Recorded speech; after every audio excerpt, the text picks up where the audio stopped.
আশা করি আপনারা সকলে আল্লাহর মেহেরবানিতে ভালো আছেন। ভাই বোনেরা, আমরা এখানে এসেছিলাম আমাদের আবেগের ঠিকানা, আমাদের কলিজার টুকরা, আপনাদের কলিজার টুকরা শহীদ আবু সাঈদের পরিবারের সাথে মোলাকাত করার জন্য আমরা কৃতজ্ঞ। আপনারা ভালোবাসা দিয়ে, এই শহীদ পরিবারকে ভালোবাসা দিয়ে আমাদেরকে এখানে গ্রহণ করেছেন। আল্লাহ তাআলা এই পরিবারের এবং তাদের উসিলায় এই এলাকার মানুষের মর্যাদা বৃদ্ধি করে দেন।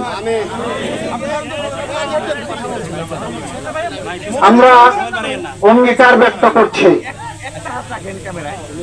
শহীদ আবু সাঈদ এবং তার সঙ্গীরা যারা জীবন দিয়ে আমাদেরকে রিভিউ করে গিয়েছেন, আমাদের ঘাড়ে তারা যে দায়িত্বের বোঝা রেখে গিয়েছেন, যে আমানতের বোঝা রেখে গিয়েছেন, তাদের মতো আমরা জীবন দিয়ে তাদের সেই আমানত রক্ষা করার জন্য আমরা লড়ে যাব ইনশাআল্লাহ। তাদের যে আকাঙ্ক্ষা, যে প্রত্যাশা ছিল একটি দুর্নীতি মুক্ত, সন্ত্রাস মুক্ত, ফেসিবাদ মুক্ত, দুঃশাসন মুক্ত, আধিপত্যবাদ মুক্ত একটি মানবিক বাংলাদেশ গড়ার, যে বাংলাদেশে সকল ধর্ম বর্ণের মানুষ মিলেমিশে শান্তিতে বসবাস করবে এবং যার যার যোগ্যতা অনুযায়ী, দক্ষতা অনুযায়ী জাতি গঠনে, উন্নয়নে অবদান রাখবে, এখানে কোনো ধরনের বৈষম্য হবে না। এর জন্য তারা রাস্তায় নেমে স্লোগান দিয়েছিল, উই ওয়ান্ট জাস্টিস। আমরা চাই ন্যায় বিচার। আমরা সেই ন্যায় বিচার প্রতিষ্ঠায় প্রতিজ্ঞাবদ্ধ। আল্লাহ আমাদের এই কমিটমেন্ট পূরণ করার তৌফিক দান করুন। আমরা তাদের স্বপ্ন বাস্তবায়নে কাজ করে যাব ইনশাআল্লাহ। আমাদের নিজস্ব কোনো এজেন্ডা নাই। আপনারা দেখেছেন 5 আগস্টের পর থেকে 24 সালের এ পর্যন্ত আমরা কোনো চাঁদাবাজি করি নাই, আমরা কোনো দখলদারি করি নাই, আমরা কোনো দুর্নীতি করি নাই, আমরা মামলা দিয়ে মানুষকে হয়রানি করি নাই, আমরা কারো উপর ব্যক্তিগতভাবে প্রতিশোধ নেই নাই। বরঞ্চ আমরা চেয়েছি একটি শান্তির বাংলাদেশ গঠন করার জন্য জাতিকে ঐক্যবদ্ধ করতে। আমরা আমাদের জাতিকে বিভক্ত করতে দেব না। এই বিভক্তির অবসান ঘটানোর জন্যই আমরা 10টি দল একত্রিত হয়েছি, 10 মিলে আপনাদের সামনে এসেছি। আমরা বাংলাদেশের 300 আসনে পারস্পরিক সমঝোতার ভিত্তিতে বিভিন্ন দল থেকে আমরা প্রার্থী দিয়েছি। এখানে আমার সাথে কিছু প্রার্থী আছেন।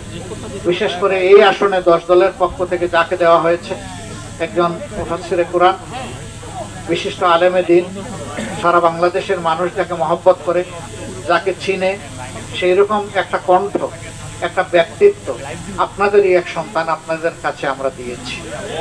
আমরা আশা করি আপনারা তার পাশে থাকবেন।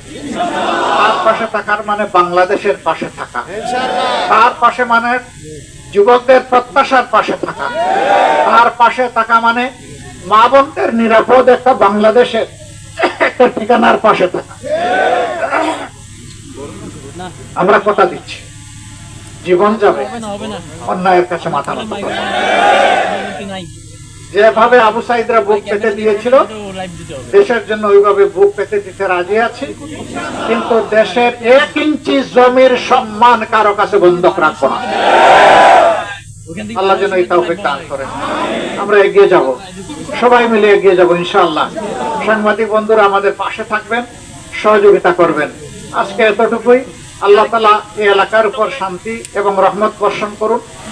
আবু সাঈদের উসিলায় এই এলাকাকে আল্লাহ তাআলা সম্মানিত করুন। আল্লাহ আমাদের দেশকে সম্মানিত করুন। আসসালামু আলাইকুম ওয়া রাহমাতুল্লাহ। আবু সাঈদের বিচার এবং শহীদদের বিচার এবং কার্যক্রমটি এখন পর্যন্ত তো দৃশ্যমান হয়নি, এবং এই সরকারের একটি অন্যতম কমিটমেন্ট ছিল যে সংস্কার, বিচার, তারপরে নির্বাচন। কিন্তু সংস্কার এবং বিচারের জায়গায় কিন্তু একেবারেই জিরো। আর বিচার চলছে। আমরা চাই অতি দ্রুত সেই বিচারের কাজ সম্পন্ন করে দোষীদেরকে শাস্তি নিশ্চিত করা হোক। এই ব্যাপারে আমাদের অবস্থান একেবারে স্পষ্ট। আর পরিবারের সুযোগ সুবিধা যেটা বলছেন, সবচেয়ে বড় সুযোগ সুবিধা হলো আমরা তাদেরকে আমাদের মাথার তাজ করে রাখবো ইনশাআল্লাহ, এবং এটা বাস্তবে দেখবেন ইনশাআল্লাহ। এটা ঠোঁটের কথা নয়, এটা বুকের কথা। আল্লাহ হাফেজ। আসসালামু আলাইকুম ওয়া রাহমাতুল্লাহ।